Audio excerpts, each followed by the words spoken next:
Tony Alford made headlines last week by choosing to leave Ohio State to join the Michigan Wolverines. And I got to tell you, that one was unexpected. All right. I think this is going to work out just fine for Ohio State. And I think Michigan is in some found money territory. But let's back up and talk about how we got here. So it felt like Tony Alford was one of the few assistants at Ohio State who was in good standing, as he's one of the few that got extended going into 2024. And if you look at what he had done since arriving, being a part of Urban Meyer's staff, it's really difficult to see why he would want to leave. From J.K. Dobbins all the way up, right? We could talk about what Travion Henderson has been, what Dallin Hayden could become, getting Quinshon Judkins out of the portal, and on it goes. But I was really giving this some thought. First, you have the opening at Michigan, where Mike Hart was not renewed for a contract. We still don't know exactly why Mike Hart is no longer a part of Michigan's football program, and having been, well, Mike Hart, the guy to play running back at Michigan, it felt like that was always going to be a thing, right? But with Sharon Moore becoming a head coach, we saw a lot of turnover of the staff, mostly because most of that staff followed Jim Harbaugh or went into the NFL in some other fashion, and he's remade the staff. That said, he did not re-sign Mike Hart, or I should say, even look that direction. But being able to go across enemy lines to pull out Tony Alford has to be a tremendous coup for Sharon Moore. Now, that said, Ryan Day did it first. He went and got Al Washington and Greg Mattinson from Michigan to join his staff back when Ohio State was still giving Michigan the business. And this is the part where I tell you, Sharon Moore would tell you he's 1-0 against Ryan Day and Ohio State. And at a time when it felt like Ohio State has come out into the offseason guns a-blazing, like I have them ranked as number one going into spring practices because of what they've been able to get out of the portal and the addition of, well, Chip Kelly to the staff as offensive coordinator. There's a bit of a shakeup here, right? So why would Tony Alford want to go to Michigan? Well, perhaps it's got a little bit to do with pay. So Tony Alford was the 122nd highest paid assistant coach in the country, according to USA Today, which does a miraculous job of getting all these guys' money onto a spreadsheet where we can all look. And I found that interesting because that means that he made $100,000 less, give or take, than Dell McGee, who was the running backs coach at Georgia. Also made considerably less than Carnell Williams, who was running backs coach at Auburn, making $900,000, who's now the running backs coach for the Las Vegas Raiders. And my favorite here, and this is kind of, I understand, getting away from the weeds, but you get my point here when I say this.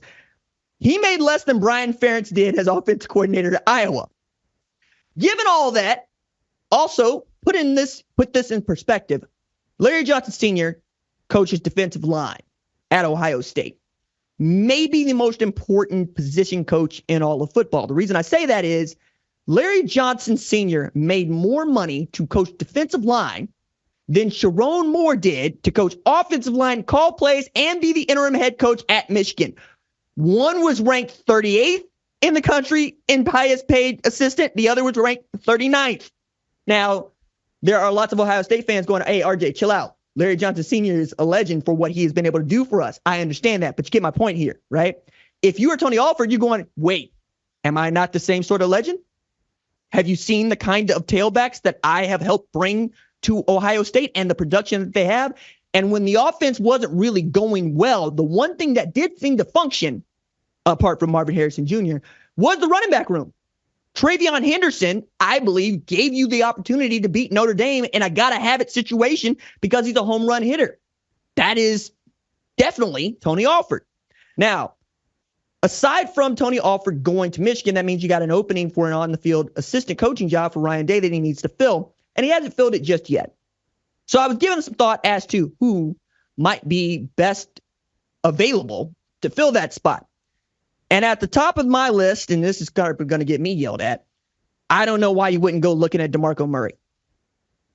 Given what DeMarco has been able to do at Oklahoma, given his pedigree as a running back, both at Oklahoma and in the NFL, feels like, if nothing else, DeMarco Murray could go get paid, right? Either at Oklahoma or at Ohio State. Now, I understand Why, as an OU fan, you're like, yo, RJ, chill out. What are you doing right now? I'm telling you that that's what Ohio State has been doing. They have been breaking the bank, not shy about going to get whom it is they think can help them. Take a look at Caleb Downs. Take a look at Quinshon Judkins. Take a look at Will Howard. Take a look at Julian Sayin, and on it goes as to what he is willing to do, him being Ryan Day, to turn Ohio State into the kind of team that can not only win a national championship, but perhaps beat Michigan for the first time since the pandemic. Because it's getting like that. November 30th, that is what he's gearing to. And if you think that DeMarco Murray can help you do that, you go get him. Other guys that I got on the list, Alabama running backs coach Robert Gillespie. He of Hattiesburg High fame. I watched Robert Gillespie run for 1,000,000 yards at Hattiesburg High and then become an outstanding college football player himself. And you could see what he's been able to do with Jason McClellan, Roydell Williams on down the line as a running backs coach at Alabama. I also think you take a look at another Oklahoma tailback in Tashard Choice, who ended up at Texas as running back coach. Perhaps you take a look at him and say, hey, look, we know what that man did just last year with Jonathan Brooks and how it didn't really hurt them all that much to lose that sort of production because they had C.J. Baxter. That's what you want to have. And you can keep going down. I mean, there's some sitting head coaches that I think would not turn down the opportunity to be running backs coach at Ohio State. The last one I think is Dalen McCullough. I think that that's a really great spot, although Dason McCullough was at Oklahoma. Perhaps if there's a moving and shaking, some musical chairs, you might do that if you're Brent Venable. See, I came back around to it. I gave you an out here. But if you are still looking as to whom is going to be your next running backs coach in your Ohio State, I think there's lots of guys that you can go get. The one thing that I think is kind of out there is Chip Kelly, DeMarco Murray is one thing, right? But also, is there somebody that Chip Kelly would want to be the running backs coach there? And if you're Ryan Day, will you allow that to happen? That's an interesting conversation that I think they've been having, if they haven't had already, going into the spring practices.